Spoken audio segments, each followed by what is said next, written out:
It is Superbikes at Road America, the latest run at the championship. Michael Hill now in the booth, Jamie Howe down in pit lane, Roger Hayden alongside me. When you get shots like that, you see the thousands of people that are here. I've been down in the paddock today doing various things, and you cannot move in the paddock. It is so full. Yeah, and it's just great to see all the fans. All the riders have mentioned it on the podium, so it's just great to see such a turnout this weekend.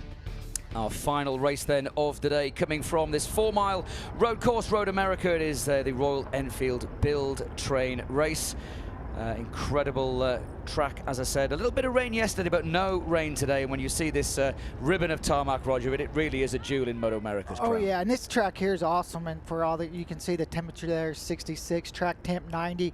It is perfect conditions for these ladies to go out and have a good race. Yeah, we saw yesterday in Build.Train.Race some pretty competitive lap times, very close times as well. It's going to be Kira Knebel once we get into the build-up to this race that's going to start from pole position, the championship leader. But as we were just saying off camera, this I think is going to be a really entertaining race with 55, but it is iconic. Yeah, and it's just such a fun track, and a lot of long straightaways for these ladies where top speeds they're not going to have. Of this Build.Train.Race. Royal Enfield, the motorcycle of choice, and we are going to be stepping. Baggers Racing, and feed your need for flavor. Fully loaded tacos, fast wraps, piled high nachos. Whatever you crave, Mission will help you be race ready with easy to make recipes that will take your race.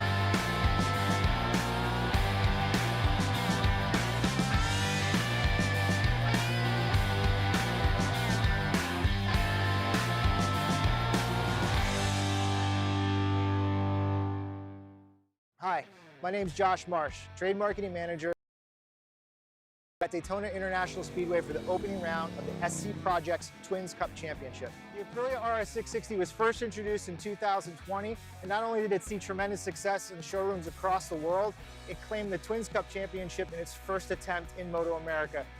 We retook the championship in 2024 with Alessandro Di Mario, and we're here again to reclaim that title and stick with the #1 plate. Right out of the box, the Aprilia RS660 is the class leader and has been since it came out in 2020. Easy to develop into a competitive track day bike, race bike, and a championship bike like we see here in the Twins Cup. Aprilia makes motorcycles for any kind of riding, whether you want to go adventure riding, commuting, street riding, or take on your local track. And thanks to the continued support of our sponsors and the ongoing partnership with MotoAmerica, we're able to continue to develop this bike to be even more competitive moving forward.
Royal Enfield motorcycles and leaving the paddock. Michael Hill in the commentary box. Alongside me is Roger Hayden, also down in pit lane, the third member of our broadcast team, Jamie Howe. And we are delighted, Roger, to be joined now for this one as our riders come out onto the circuit for the final race of the day by former world champion Freddie Spencer. Royal Enfield Build.Train.Race is brought to you by Royal Enfield since 1901 and by Dunlop, the official tire of the MotoAmerica Championship Series.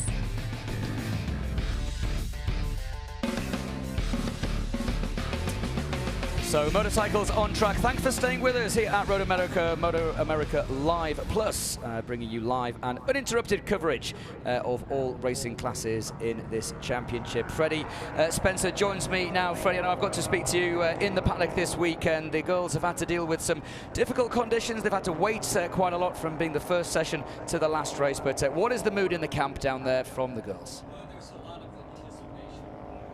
Michael, and one of the things that you talked about yesterday is we had, it was so cold yesterday morning, we had 3 crashes. Lucy, Cassie, and Brianna crashed, and Brianna is one of the new participants for this year. Cassie and Lucy are from last year. This is their 2nd season.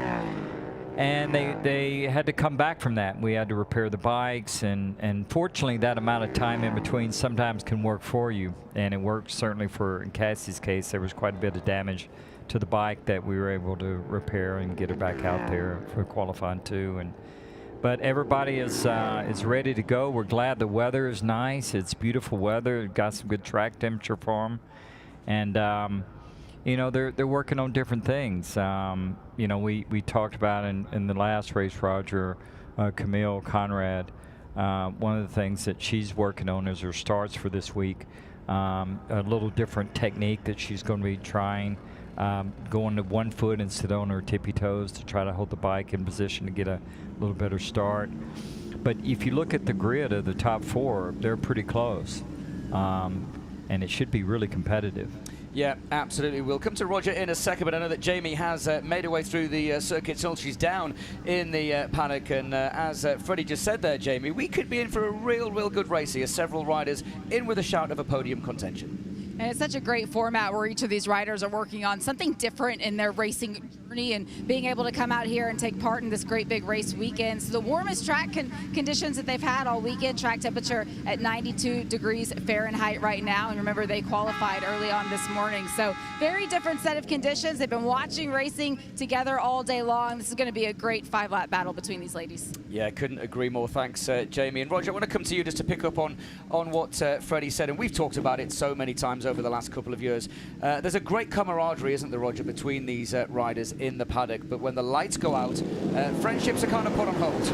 Yeah, they're so competitive, but off the track they're always trying, especially the riders with a little more experience, they're able to answer questions and help them out and let them follow, and I think that's huge when you get somebody that you're a competitor with. You know, it's easy for maybe to talk to Freddie, but sometimes when somebody like that is almost too big to really talk to, you know, it makes you a little bit nervous. So you go to talk to a rider who's a couple seconds quicker than you, it almost seems more relatable sometimes. Well, and then one of the things that's great about this program is as everyone knows, it's called Build.Train.Race for a reason. It's the build process where they learn how a bike works, they learn how to have for themselves to work with professional mechanics, to work on the bike, and to learn all the different aspects, suspension, the mechanical parts, and then the training part is something that I'm obviously involved in all of it, but heavily involved with that, and I ride with them when we're doing that. And then the racing. We have this year for the first time one of the graduates who's part of the mechanic program, Emma Betters. And that is where it is really good, Roger, to have someone that has the past experience on the motorcycle and also the mechanical side, and then they can relate. And you're right. And so we certainly have a lot of times where the riders who have been there before, they're very helpful. We look at that when we're doing the program of how people fit in and understanding what this is true all about. When they're out there racing, they are competitive. And they're driven, they're inspiring. They're inspiring to me just how much will they have, and they want to get better.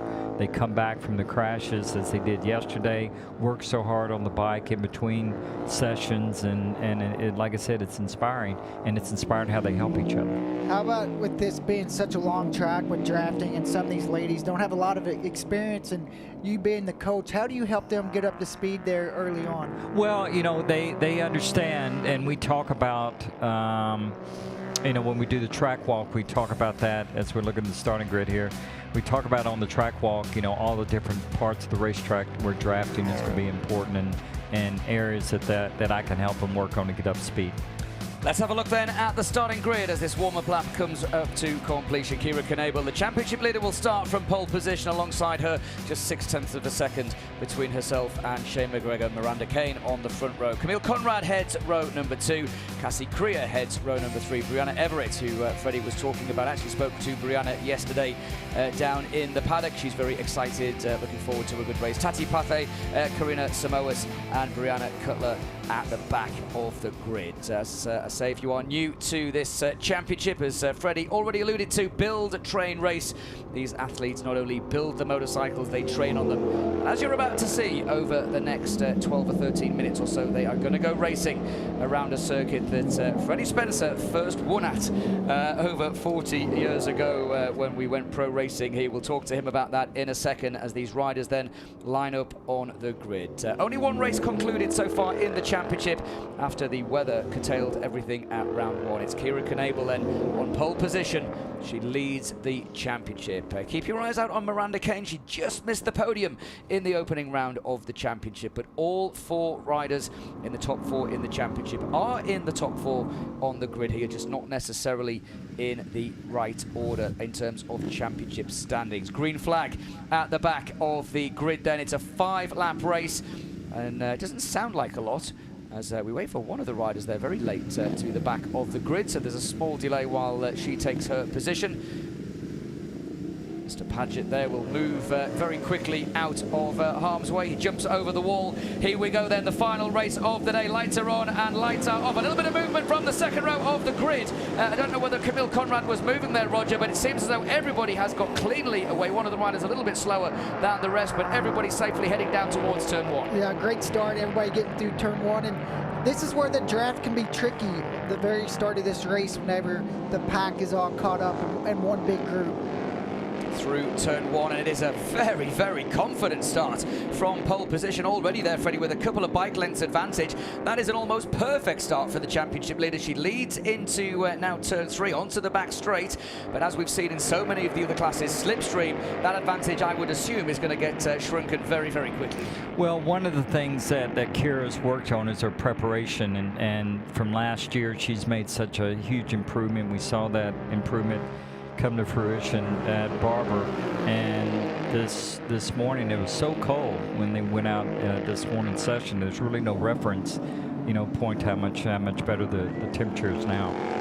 Down into turn 5, all safely through. That gap does come down, but Kira able there, Roger, to maintain 2 or 3 bike lengths. Yeah, she made a little mistake there getting into turn 5. Looks like kind of pushed the front end a little bit there at the apex, and like you said, Michael, she's early on, she's pushing hard in this race, and just a little mistake, but the way she rebounded was impressive. She just put her head right back down and kept going. Jamie, you're down there in the pit lane, of course, and you've been watching this series for the last couple of years as well. Kira Knebel was so overjoyed to get her first win. This is such a good start. Could she go back-to-back wins?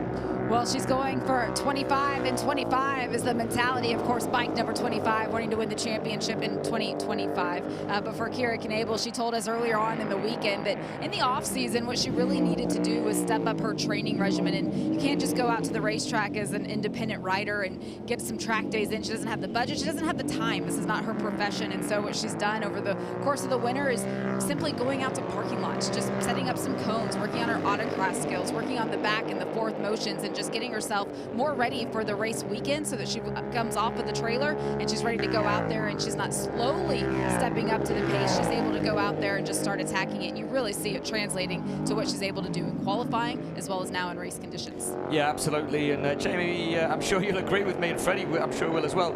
I tell you what, if riding in parking lots around cones can work for Pedro Acosta, why not work for the girls as well? I mean, that seems to be what a lot of the younger riders are doing over in Europe now. Absolutely, and technique is technique, and understanding how you relate with the motorcycle at a slower speed is much easier than to do that at a higher speed. And it's one of the drills I would work on.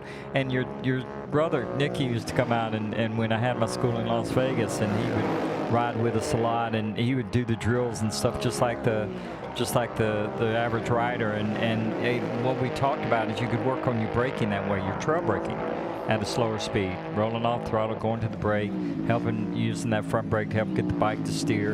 And that's what she did in the off season. It's paid off for her. And it just gives you a better feel and understanding of the bike at a slower speed, and then you start adding speed into it as you get more comfortable. And when you make a mistake, it's like, oh, just a mistake. You're out practicing, you kind of expect it. You're wanting to make mistakes because you're wanting to learn. Exactly.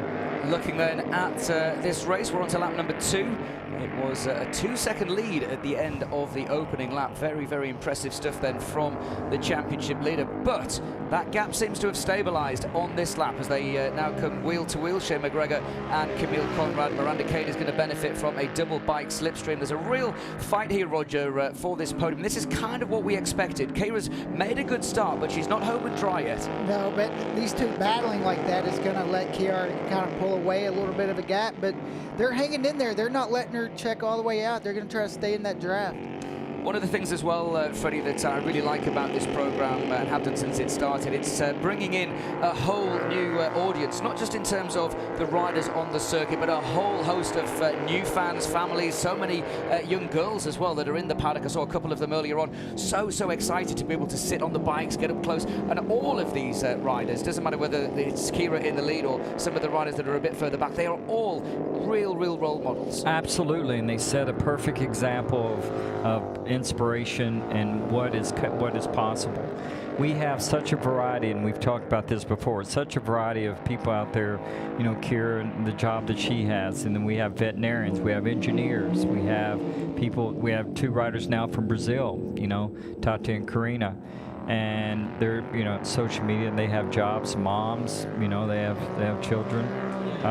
So it's inspiring in many different ways. And you know, when we're like today, you know, during the autograph session, and the lineup of young women, young girls, and little girls, and also older people, older families and boys, and they look at it and they, you know, it's inspiring in many ways. Well, there's drama here on lap number 2. Drama in terms of the leader because the gap has shrunk by more than a second in the 3rd sector. But the rider that we're currently looking at there, Camille Conrad, is actually now showing as 4th position. She's currently running 3rd on circuit. But Roger, a 5-second jump start penalty. And I did allude to the fact that there was a bit of movement on the grid. She did move, you're not allowed to. A 5-second penalty. So at the moment that pushes her back into 4th place. And that is an absolute disaster for Camille. Yeah, and right before the beginning, Freddie was talking about working on her starts, right. A little different technique, and maybe get a little off balance. Well, one of the things she talked about too is being too calm. You know, she had talked to me about working on her adrenaline level and keeping calm and not too excited, but she needed to maybe be a little more alert and a little more ready for the start, and she got just anticipated a little too quickly, and that cost her. Yeah, these things can happen. Of course, Camille will learn from that. It doesn't necessarily mean, of course, that she's off the podium. There's a lot of racing still to do. Roger, this is a 4-mile circuit, but the gap at the front is shrinking. The first part of the lap seems to be Keira Knabel's territory, but sectors 3 and 4, McGregor, Miranda Kane, and Camille Conrad, who is now closing in on the back of McGregor, they're able to close her down. And I think for Camille, she might not be aware that she's got a sort of a jump start, as it were. But that 5-second penalty, if she can keep pushing away and extend that advantage over Miranda, she could still find herself on the box. Yeah, it's not over yet. She just needs to get going, and they're definitely chasing down the leader. And it's a little bit of a yo-yo effect there. The second part of the track, they was really able to close down a lot. And Keira here going through the 1st and 2nd sector, you can see she's pulled it back out a little bit. Just behind this leading 4, Cassie Krier is up into 5th place. Lucy Blondell, who had some issues yesterday in qualifying, she's running solidly there in 6th, ahead of Kate West and Brianna Everett. So as we've said yesterday, myself and Roger, Freddie, there are so many personal stories, personal development right through this grid, and that's what this is about. Sure, the riders in the 2nd season, they're going to be fighting for the championship, but for the newcomers, for the rookies in the class, this is a development year, and it's all about them gearing up for 2026. Well, and also for most of them with Tati and Karina and Brianna, you know, they haven't been to this track before, and so this is a racetrack that's very difficult. Let's look at the starter. We can see on the 2nd row Number on the inside of second row, you can see what Camille, her foot moves forward, and she stops herself, and basically it was just enough. I mean, that was minimal. I mean, obviously, Roger's shaking your head as well. I mean, it was the tiniest of moves, but rules are rules. She'll learn from that. And also, absolutely. they sat on the grid for a little while, too. And Freddie talked about her wanting to get going right away. You know, when the longer you set, you're just waiting, and it can be any sort of movement you think's going to start the race. Kira Knebel has responded on this lap. As you said, Roger, a bit of a yo-yo effect. Different riders, as we see in all classes, just liking or favouring a certain part of the circuit. But Kira Knebel, a 1.4 second lead. At what point, Roger, will the chasing pack start to feel the slipstream? For me, that's a little bit too much right now. But is it down to a second? Is it half a second? When will Shane McGregor and Miranda Kane be able to benefit from that slipstream from Kira, who's out front? Probably about a second or a little less. Right now, they're definitely a little bit too far to feel that slipstream. Camille is, though. You can see she's getting the opportunity to get a little slipstream, but just not from the leader yet. Another fastest lap then from Camille Conrad, Freddie, and that's all she can do now. She's just got to and down she goes. The commentator's curse. 2 consecutive fastest laps. She was pushing on. Thankfully, she's up on her feet. And Roger, that was a very, very heavy crash, but a very, very well, lucky escape there, but unfortunately for Camille Conrad, the jump start, and she is now out of contention. But the good news is she's up on her feet. Yeah, that's just such a fast crash there. They're going across the start-finish line. She was going 113 mile an hour, so by the time she started braking for turn 1, it was quicker than that, and she was down right away. It was just great to see her get up and walk off. Well, you can see her lap time. Yeah, she'd run a 2:54.5, and let's watch it here. She's under the brakes. She's around the outside, and she's just going to lose. Oh, that went early. Yeah, you really can see just a little bit too much brakes, leaning on speed. But main thing, she got up and walked away. You can see she pulled her arms in there, which is good, Roger. That's something we talk about. Yeah, when you're tumbling, you want to get your arms in to kind of protect yourself. But the lap times that she's running, Kira's running, they're 54s.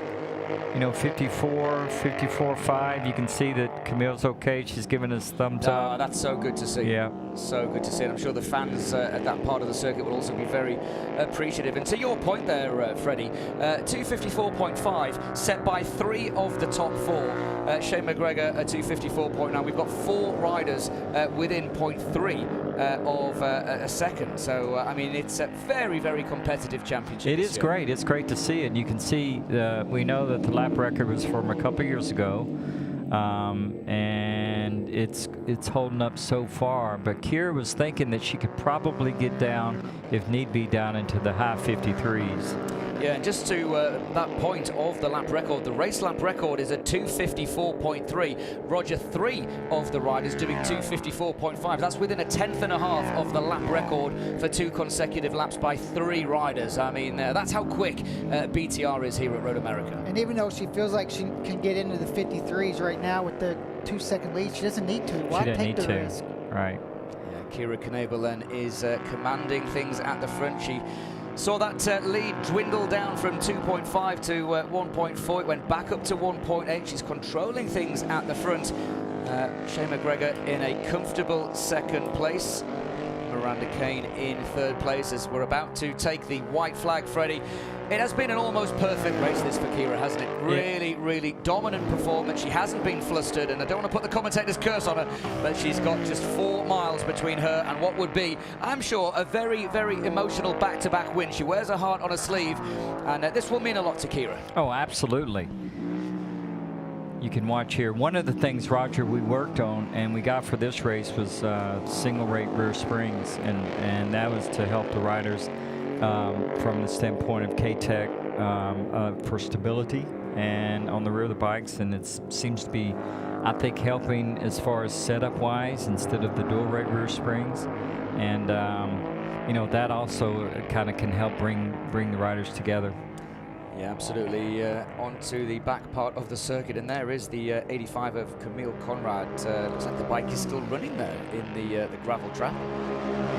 maybe just in a bit of a precarious position for the marshals to get out of it. Great work by MotoAmerica camera crew to pick up those kind of images.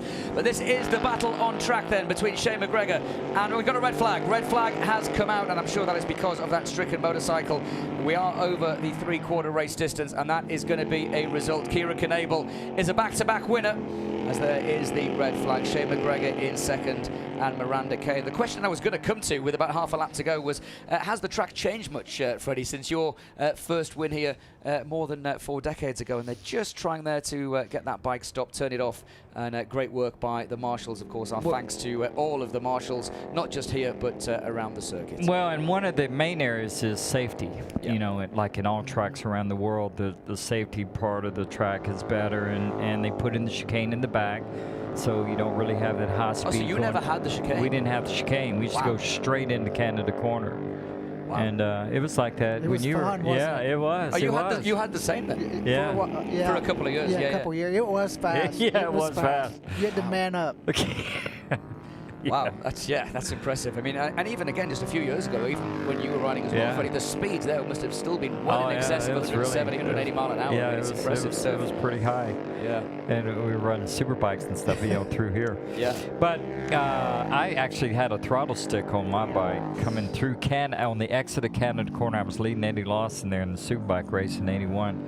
And basically the Billy Mitchell Bridge on the exit here used to be about where Kira is now, and that throttle stuck on me, Roger. I went in there and I jumped on the front brake, and I saved it, and I was going, didn't stop going toward the bridge, and I almost relaxed and hit the guardrail. Wow. But I was young, got up, walked away, so we didn't have back protectors then either. No, airbags. Safety. Or airbags. Yeah, airbags. Exactly. Safety has definitely made some steps. The riders then making their way into Parc Ferme, and obviously Jamie's going to be talking to them in a few seconds. But it's a win for Kira Knebel. Royal Enfield Build.Train.Race is brought to you by Royal Enfield since 1901 and by Dunlop, the official tire of the MotoAmerica Championship Series.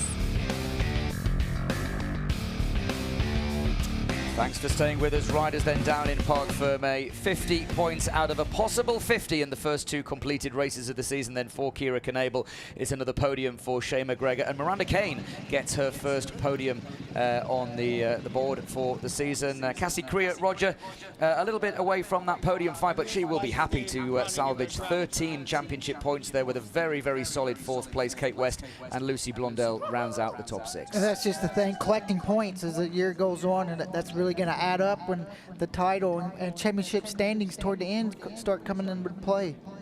Let's have a look back then at some of the highlights from race 1. Of course, the riders will go again. There was a jump start from the second row of the grid, but it was a perfect start for Kira Knebel. She led down in towards turn 1, and Roger, she wasn't headed from there. Yeah, perfect start and a perfect race. Also, a lot of battles behind her there. Shane McGregor, Miranda Kane going back and forth for second, third, and fourth. At one time, it looked like they might catch the leader, but Kiara was able to step it back up and pull back away. You see the draft here with Camille headed down to turn 5, almost close enough on the inside, but not close enough to make the pass. Yeah, and Freddie, as we saw Kira Knebel, this is the moment that it all went wrong after some impressive lap times.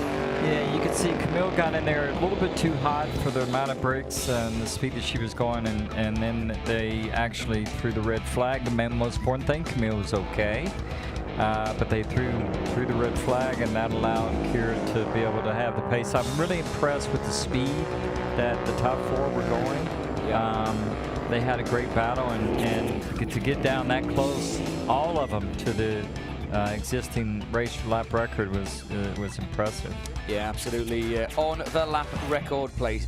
Let's have a look then at the results. Kira Knebel then taking the win. 2.7 seconds in the end was the winning advantage. Miranda Kane in 3rd. Cassie Crea, Kate West, Lucy Blondell. Brianna Everett gets 7th. She said that was her target, so she did that. And that was rounding out our 7 finishers. And I believe that Jamie is with, I'm sure, a very elated Kira Knebel.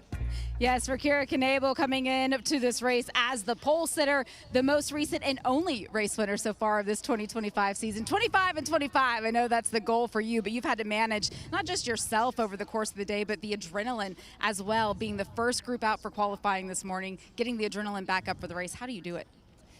Oh, well, a lot of it just comes down to spending as much time with the bike as possible, going over the track maps, really focusing on it, making sure that we're going to hit our marks when we go out.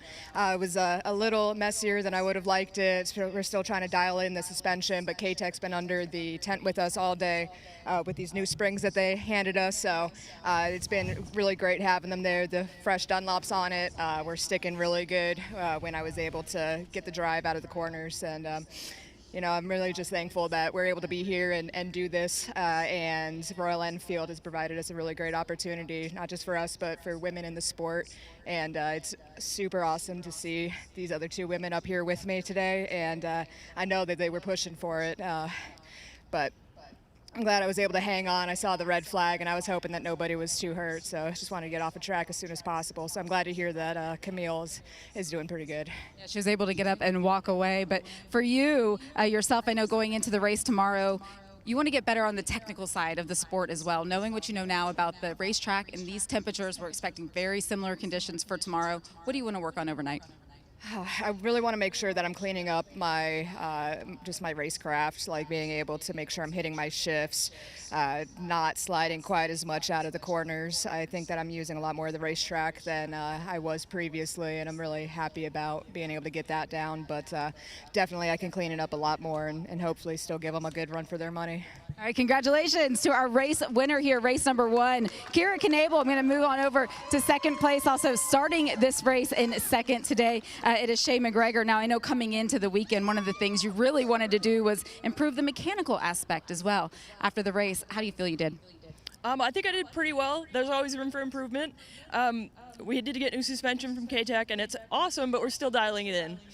It takes a few laps to get it down, but we're getting there.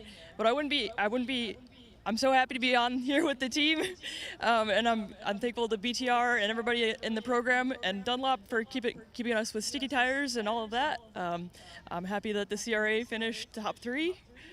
It's been awesome. It's been a fantastic start to the season for Shay McGregor, second consecutive podium finish. Congratulations indeed. Heading on over to our third place finisher, Miranda Kane. Coming in to this season, you really wanted to improve your racecraft. And when you think about the 4 laps that we just had here, and of course ending under red flag, what do you want to improve on for tomorrow? Really, there's a couple corners that I know I need to focus. I'm not going to tell anyone because that's a secret. I'll work on those myself. But, you know, I really got to give it out to Kira and Shay and Camille. It was a tough race. I really did my best to stick with them and paid off. I'm glad that Camille is okay, but I'm happy to be up here with the fellow Midwest girls, so it's happy to represent. So, you know, this is the closest to a home track that we're going to get this year since we're not going to Brainerd. But I'm really thankful for the opportunity. You know, our program sponsors like Akasato are really important on a track like this. So those guys in RNG, they really take care of us. And so thank you, everyone. Thank you, Royal Enfield. This is awesome. Congratulations. Job well done. Those are our top 3 finishers in the Royal Enfield Build.Train.Race. Michael? Yeah, thanks, Jamie, and understandable elation down there from all 3 riders on the podium, and just kind of corroborating what myself, Roger, and Freddie Spencer have been saying, just the camaraderie. 50 points then is the advantage for Kira, or rather the lead for Kira. She's 10 points ahead of Shay McGregor. Miranda Kane moves up into 3rd place, and as you said, Roger, points make prizes. Cassie Creer now P4 overall. Yeah, and Camille Conroy, she's going to slide down a little bit down into 8th, but still inside the top 10. Yeah, of course. We'll get one final word from Freddie Spencer, of course. Looking forward to the race tomorrow? Absolutely, and I'm just so proud of all the riders out there and the hard work they put into it. And like I said, they're an inspiration to not only to myself, but also the entire team. We're happy to support them. Absolutely. Thanks for joining us then, Freddie. He'll be back with us tomorrow. Here's a look at what is happening tomorrow at Road America. Get yourselves in early because warm-up gets underway before this. Our first live warm-up is at 10:30 Eastern Time, and then we go into racing. As I said, for being with us today, thank you very much for tuning in. If you've been trackside, thanks for being with us. From me, Michael Hill, from Jamie Howe, from Roger Hayden, and from our guest commentator, Fast Freddie Spencer, We will see you tomorrow. Have a great evening, whatever you're doing. We'll leave you with some pictures of me and a very, very orange cat. See you tomorrow. Ciao for now.